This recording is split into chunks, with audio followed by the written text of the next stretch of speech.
Bonjour tout le monde, comment vous allez bien? Comme je vous avais expliqué, je souhaite développer ma chaîne, donc en vous faisant partager mes différentes passions, et l'une d'elles c'est la lecture. J'adore lire.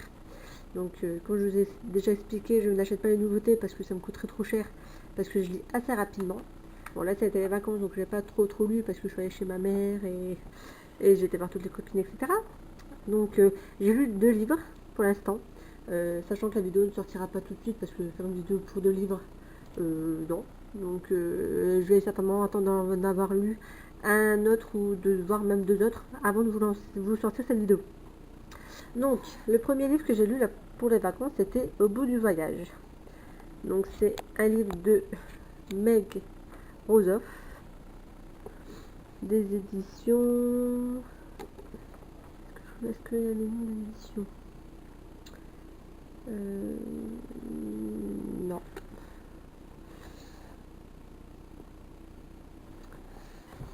Les éditions Albin Michel. Voilà. Donc, je vais vous lire le résumé derrière. Mila a un talent exceptionnel pour lire le monde qui l'entoure. Elle devine ce que l'on cache, sent les émotions enfuies des uns et des autres. Lorsque Machu, le meilleur ami de son père, disparaît mystérieusement, Mila cueille un à un les indices. La femme de Machu est à bout de nerfs. La chienne de la maison erre, le regard triste. Le courrier s'entasse dans un coin. Au comble de l'excitation, Mila s'embarque avec son père pour un road trip direction la frontière canadienne où se trouve peut-être Machu. Quand Mila découvre une chose qui lui a échappé, son père, la personne qu'elle connaît le mieux au monde, tait, lui aussi, quelques secrets. Donc par rapport à ce qui est marqué derrière, franchement j'étais super emballée par le livre, parce que j'aime bien un peu quand il y a des intrigues comme ça, assez sympa. Et en fait j'ai été déçue. J'étais déçue parce que il a été assez long. Mila, donc la jeune fille, n'appelle pas son père papa, mais elle l'appelle par son prénom. Elle parle pas d'elle à la première personne, elle parle d'elle à la troisième personne du singulier, ce qui fait qu'on a un peu du mal à se mettre dans l'histoire. Et je l'ai trouvé un peu longué et franchement j'ai pas accroché, il m'a fallu genre 2-3 semaines pour le lire tellement j'étais pas emballée par la suite de cette lecture. Maintenant c'est mon avis personnel, je le conseille pour ceux qui aiment bien quand même le petit intrigue parce qu'il y a quand même une petite intrigue à la fin, enfin le long du livre. Elle rencontre pas mal de personnages mais bon c'est vrai que moi perso j'ai pas accroché. Voilà pour celui-ci.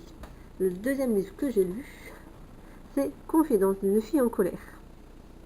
Mon lycée, mes copines, les garçons, la vie, la mort, ma mère, etc.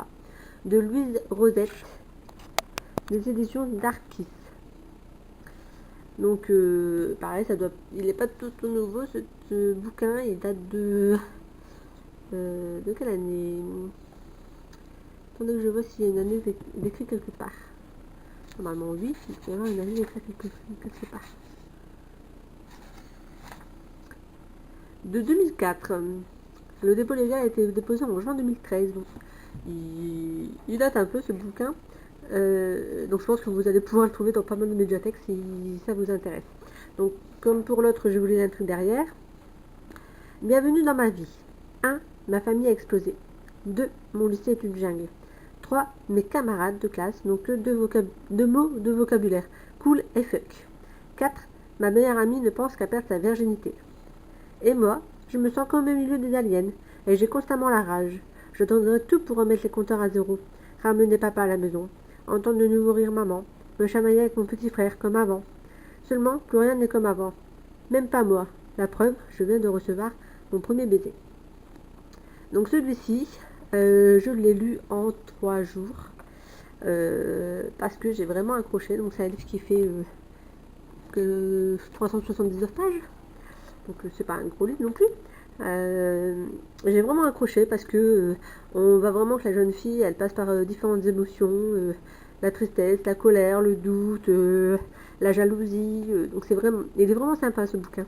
Je conseille même pour les jeunes filles, il n'y a rien de, il n'y a pas de vocabulaire osé, il n'y a pas de mots déplacés. Donc je le conseille vraiment pour tout type d'âge.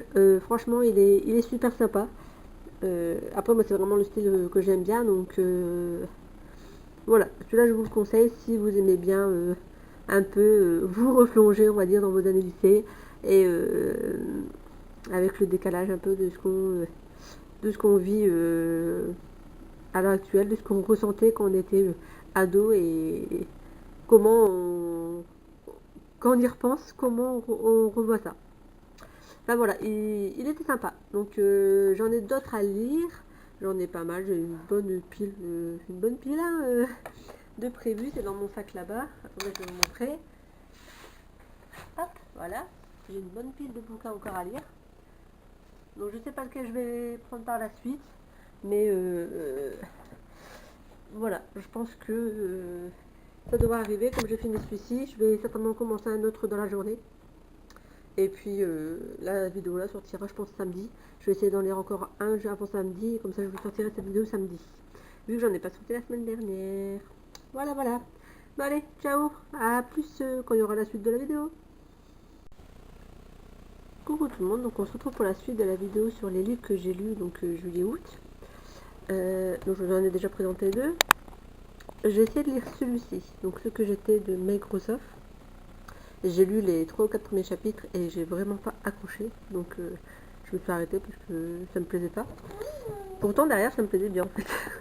Donc, le résumé, c'est: j'ai un siècle, mais mon esprit me ramène sans cesse à l'année de mes 16 ans, lorsque j'ai découvert l'amour. J'avais déjà été renvoyée de 2 pensionnats avant d'atterrir à Saint-Owald, le pire endroit que j'avais pu voir jusque-là. Or, sans cette médiocre institution, je n'aurais jamais découvert cette hutte de pêcheurs coupés du monde.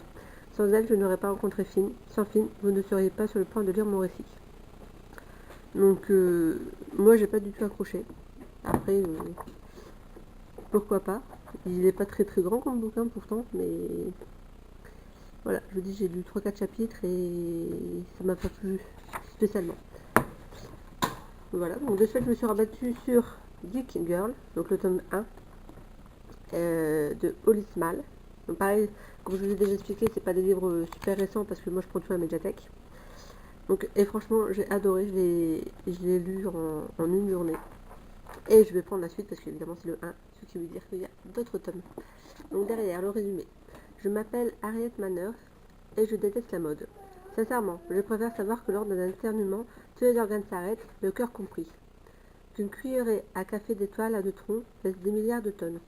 Ou que le merle bleu ne voit pas la couleur bleue. C'est sûrement pour ça que je n'ai pas beaucoup d'amis et qu'un fan a écrit Geek en marqueur rouge sur mon sac. Alors que feriez-vous à ma place si une agence de mannequins vous repérait et vous proposait de passer de geek à chic? Donc franchement, c'est bien écrit, c'est vraiment écrit, donc déjà c'est écrit gros, donc c'est assez sympa à lire. Et c'est écrit avec humour et franchement, j'ai adoré. Donc pour ceux qui aiment bien un peu les livres sympas à lire, pas plus de tête ni rien, je vous le conseille. Donc voilà, donc là j'en ai d'autres à lire. Il faut que je passe à la médiathèque parce que la date d'emprunt est terminée, donc il faut que j'aille pour les prolonger. Et il y aura d'autres vidéos qui arriveront sur les bouquins. Voilà, voilà, à bientôt.